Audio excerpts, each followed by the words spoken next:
Welcome guys आपण मानक पुणी थे स्वागत जनाऊँगी ओडिशा एग्जाम सॉल्यूशन रे। तो आज आम यही वीडियो रे फेमिनिजम जोटा कि +3 जीई ऑनर्स जो माने रखिछंती जीई जो माने रखिछंती सेमानंको पाई तो आम फेमिनिजम रो वुमेन एंड वायलेंस आज देखिबा एथिरे कोन कोन सब रही अछि। तो आपण माने ओडिशा एग्जाम सॉल्यूशन रे नुआ करी अछंती ताहेले चैनल को सब्सक्राइब करि नियंतु। एमिति वीडियो देखिबा पाई चैनल को बेल आइकन को मध्य प्रेस करि दियंतु।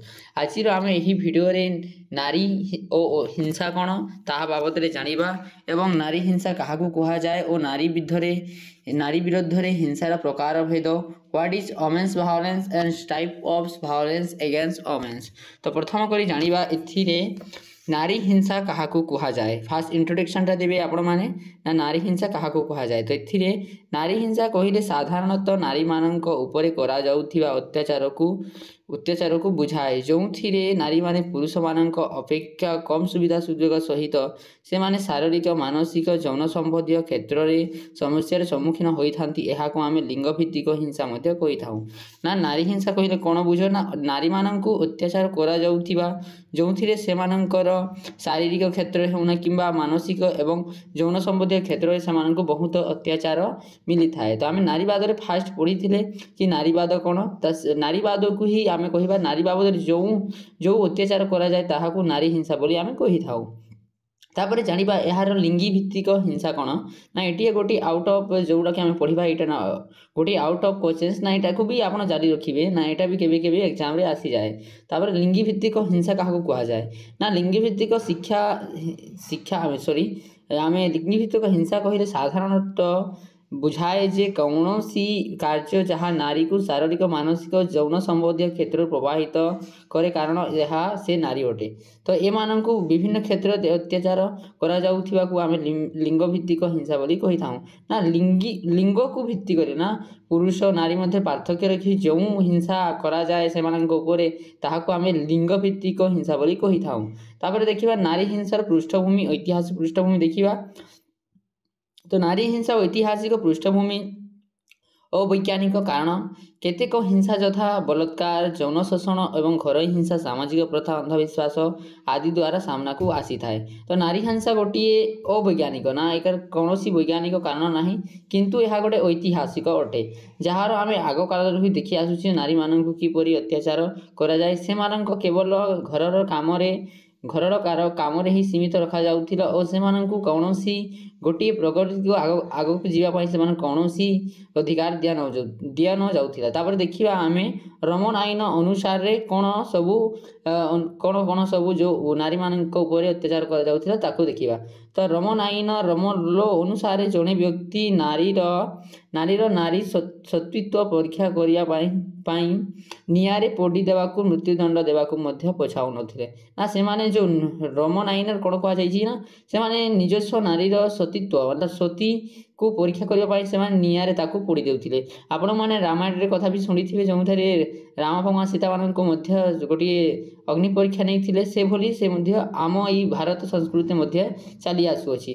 तापर देखिबा आमे ना इंग्लैंड जोड़ा कि आम इंग्लिश कॉमन लो कहूँ इंग्राजी साधारण आईन अनुजाई जड़े व्यक्ति निजर बुढ़ा आंगुली आकार बाड़ी निजर स्त्री को बाड़ेबा अधिकार स्वीकृत प्रदान थिला ना। इंग्लिश कॉमन जोड़ा कि इंग्राजी साधारण आईन कौन थिला से उल्लेख करा जाइथिला कि निजर स्वामी जोड़ा कि निजर बुढ़ा आंगुली आकार गोटे बाड़ नहीं बाड़ाइबा यही स्वीकृत प्रदान थिला ना। यहाँ इंग्राजी साधारण आईन अनुसार। तापर देखिबा भारत मध्य हिंसा देखा मिली थाए जो आधुनिक नारी माने केते गुड़िए प्रगति आड़ को गति करथिले मध्य ताहा नारी को हिंसा रोका जाई पारिबो नाही। जातीय अपराध रिकॉर्ड ब्यूरो अनुसार रे देश रे नारी हिंसा 7.1 रही अच्छी। तो भारत में नारी हिंसा मध्य देखा जाए यह केवल से प्रगति आजिकल देखी थी नारी माने बहुत गुड़ाए प्रगति कर सारे से नारी हिंसा मुक्त करा जाई पारिना और आम भारतर 7.1% जोटा कि नारी हिंसा करा जाउछि। तापर देखिबा आमे जोटा कि आपणकर नारी विरुद्ध रे हिंसार प्रकार भेद types of violence against women तेथिरे आमे टिके बेसी जानिबा। तापर देखिबा एठी घर हिंसा डोमेस्टिक वायलेंस कौन अपराधिक हिंसा कौन और सामाजिक हिंसा कौन। तो आप देखिपे घरोई हिंसा कहले आपण घरे जोटा कि जो नारी मानक जो अत्याचार करा जाए घर भितर ताहाकू आमे घरोई हिंसा बोली कही था। और अपराधिक हिंसा क्रिमिनाल भायोलेंस जोटा कि रेप बलात्कार एगुड़ा को कहले जोटा कि आम सांस्कृतिक सांस्कृतिक अंचल देखा जाऊ थाए ताहाकू आमे कही था अपराधिक हिंसा। तापर देखिबा सामाजिक हिंसा। सामाजिक हिंसा एथिरे विधवा इत्यादि से माननकु कोन ना से माननकु मध्य अत्याचार करा जाए ताहा होउची सामाजिक हिंसार अंतर्गत। तो यहाँ को डिटेल टिके बुझीबा ना घरोई हिंसा कौन। तो घरोई हिंसा एडार मेन पार्ट। तो आमे से दुईटा को परे पढ़िबा। तो फास्ट एटा को देखिबा ना घरोई हिंसा कौन ना घरोई हिंसा कहले साधारणतः चारि कांथ मध्य नारी माननक उपरे करा जाउथिबा अत्याचार को घरोई हिंसा कहले किछि भूल हेबो नाही। नारी माने जोथिरे निरापत्ता और सुरक्षित रहिबा कथा ताहा ही हेउछि घर। किंतु नारी असुरक्षित कथा कहिबाकू गले घररू ही आरंभ होइथाए। नारी घरोई हिंसा मुख्यस्थ परिवार सदस्यों द्वारा हिंसा होता है। आपड़ देखिपे आजिकल बहुत मतलब देखा मिली था जो झील मैंने बह हो जाती किंतु सेठारे से माने कौन होती ना से शशु बा स्वामी मध्य अत्याचार करती ना से बाड़ाती किसी घर कार्य से दि जाए ता बाबद से बहुत गुड़ाए समस्या सम्मुखीन होगा पड़ी था। देखा घरोई हिंसार प्रकार भेद केते प्रकार आपणकर घरोई हिंसा रही अछि। तो से शारीरिक हिंसा फिजिकल भायोलेंस तापर यौन हिंसा सेक्सुअल भायोलेंस तापर मनस्तात्विक बा आवेगिक हिंसा जो कि आपणकर साइकोलॉजिकल इमोशनल भायोलेंस तापर आर्थिक हिंसा। तो आम यहाँ को विस्तारित रूप बुझा। तापर शारीरिक हिंसा कौन ना क्या कह जाए शारीरिक हिंसा ना शारीरिक हिंसा कहले साधारणतः शारीरिक जंत्रणा आघात और शारीरिक क्षमता को बुझाए। शारीरिक हिंसा प्रहार करने चापुड़ा मारिबा मुथ मारिबा ठेलिबा इत्यादि शारीरिक हिंसार उदाहरण अटे। ना शारीरिक हिंसा कौन व्यक्ति को कौन करवा ना ताकू पिटिबा चापुटा मारिबा इत्यादि ताको शरीर को आघात करवा मतलब शारीरिक आघात पहुँचाइबा को आमे शारीरिक हिंसा बोली कही था।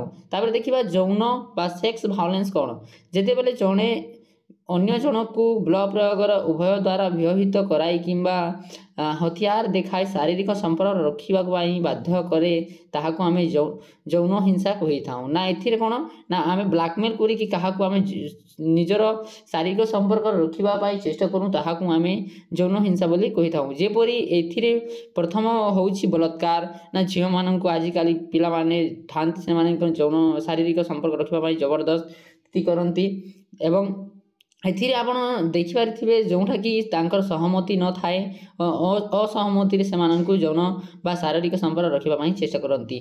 यार मुख्य कारण यार मुख्य जोटा कि उदाहरण कहले आम बलात्कार को बुझा।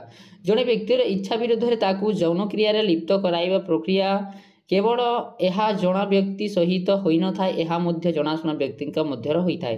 तो आपणकर पाखे गोटे पॉइंट अच्छी जो आप देखिपे ना जड़े व्यक्ति जना थी से भी बाध्य कराइब ना यौन शारीरिक संपर्क रखापी और अजणा व्यक्ति भी कर। तो ये कौन सन्देह ना ना जी जना भी थी से भी कर जी अजणा से भी आपको कर। तो जड़े बहित पुरुष बा निजर स्त्री सहित इच्छारे अइच्छारे यौन संपर्क बा शारीरिक संपर्क रखा चेष्टा कले ताहाकू बलात्कार उपरे परिगणित करा जाई पारिबो एवं एहाकू वैवाहिक बलात्कार बोली कहा जाई पारिबो।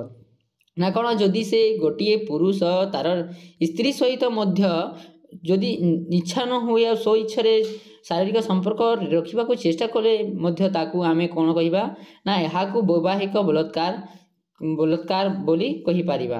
तापर देखिबा 3 नंबर मनस्तात्विक बा आवेगिक हिंसा कौन ना आवेगिक अन्य अर्थ रे मनस्तात्विक बा आवेगिक हिंसा कहले कहा जाए साधारणतः कौन व्यक्ति को सर्वसाधारण बा रे अपमानित करबा बा मनस्तात्विक बा आवेगिक हिंसा को बुझाए।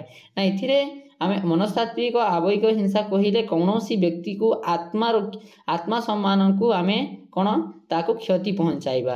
ना आजिकल केते जन अछंती एमिति जो माने पिला झिया माने निजर तो କରନ୍ତି ସେଠାରେ କ'ଣ କରନ୍ତି ନା କି କୌଣସି ତାଠାରୁ ଫଟୋ ଉଠାଇକି ତାଙ୍କୁ ବ୍ଲାକମେଲ୍ କରିବାକୁ ପସନ୍ଦ କରନ୍ତି। ସେଥିଦ୍ୱାରା ସେମାନଙ୍କର ଫିଜିକାଲି ପ୍ରୋବ୍ଲେମ୍ ଯେଉଁଟାକି ସାଇକୋଲୋଜିକାଲ ଅର୍ ଇମୋସନାଲି ଯେଉଁଟାକି ତାଙ୍କୁ ପ୍ରୋବ୍ଲେମ୍ ହୁଏ ନା ସେମାନେ ବହୁତ ସମ୍ମୁଖୀନ ସମସ୍ୟା ହୋଇଥାନ୍ତି। ସେମାନେ ଯଦି ତାଙ୍କର ଆତ୍ମା ସମ୍ମାନର କ୍ଷତି ହୋଇଥିଲେ ହେଲେ ସେମାନଙ୍କୁ ଆତ୍ମହତ୍ୟା ଓ ନିଶା ସେବନ କରିବାକୁ ପଡ଼ିଥାଏ। ତ ଆପଣ ନୋଟ୍ଟାକୁ ଟିକେ ଭଲ ଭାବରେ ଦେଖିନେବେ। ତାପରେ ଦେଖିବା ଆର୍ଥିକ ହିଂସା କ'ଣ ନା ଆର୍ଥିକ ହିଂସା କହିଲେ ଯେଉଁଥିରେ ଜଣେ ନିବିଡ଼ ସମ୍ପର୍କୀୟ ନିଜ ଜଣାଶୁଣା ବ୍ୟକ୍ତି ଅନ୍ୟ ଜଣେ ନିବିଡ଼ ସମ୍ପର୍କୀୟ ଅନ୍ୟ ଏକ ଜଣାଶୁଣା ବ୍ୟକ୍ତି ଅର୍ଥନୈତିକ ଉତ୍ସଗୁଡ଼ିକୁ ଉଭୟରେ ନିୟନ୍ତ୍ରଣ ରଖେ ନା ପଇସା ପତ୍ରକୁ ନିୟନ୍ତ୍ରଣ ରଖିବାକୁ ଚେଷ୍ଟା କରେ। ତ ଜୀବନସାଥୀକୁ ସମ୍ପତ୍ତି ଆହରଣ ରଖିବା ନା ଆମେ ଦେଖିବା ନିଜ ଘରେ ନା ବାପା କୌଣସି ପଇସା କମାଇକି ଆଣନ୍ତି ତାହେଲେ ମାଆକୁ ଦେଇଥାନ୍ତି, କିନ୍ତୁ ଏମିତି ନୁହଁ। ଏଥିରେ କୁହାଯାଇଛି ଜୀବନସାଥୀକୁ ସମ୍ପତ୍ତି ଆହରଣରୁ ରୋକିବା ନା ସେମାନଙ୍କୁ ପଇସା ଦିଆଯିବନି, ସେ ନିଜର ଖର୍ଚ୍ଚ ବହୁଳ ନିଜେ କରିବେ। ଏଥିପାଇଁ ବ୍ୟବହୃତ ଅର୍ଥ ଉପରେ ନିୟନ୍ତ୍ରଣ ରଖିବା ଏବଂ ଜଣେ ଅନ୍ୟ ଅର୍ଥନୈତିକ ଉତ୍ସକୁ ନିୟନ୍ତ୍ରଣ ରଖିବା ଆଦି ଏହି ହିଂସାର ପରିଚାଳନା ଅଟେ। ନା ଆର୍ଥିକ ହିଂସା କହିଲେ ଜଣ ପାଖରେ ପଇସାକୁ ଉପଯୋଗ କରିବା ପାଇଁ ନିୟନ୍ତ୍ରଣ ରଖିବାକୁ ଆମେ କ'ଣ କହିଥାଉ ନା କହିଥାଉ ଆମେ ଆର୍ଥିକ ହିଂସା ବୋଲି କହିଥାଉ। ତ ଏହା ହେଲା ଆପଣଙ୍କର ଫେମିନିଜମ୍ ପାର୍ଟସ୍ ଓମେନ୍ ଆଣ୍ଡ ଭାয়োଲେନ୍ସର କେତେ ଗୁଡ଼ାଏ ପ୍ରଶ୍ନ ଉତ୍ତର। ଏହାକୁ ଆପଣ PDF ପାଇବା ହେଲେ ଆପଣମାନେ ଆମର ଟେଲିଗ୍ରାମ ଚ୍ୟାନେଲରେ ଯାଇକି ଜଏନ୍ ହୋଇଯିବେ। ମୁଁ ଏହାର PDFଟାକୁ ପ୍ରୋଭାଇଡ଼ କରିଦେବି। ରହିଲି, ଆଉ ନୂଆ ଏକ ଭିଡ଼ିଓରେ ମିଳିବା। ଜୟ ହିନ୍ଦ, ବନ୍ଦେ ମାତରମ୍।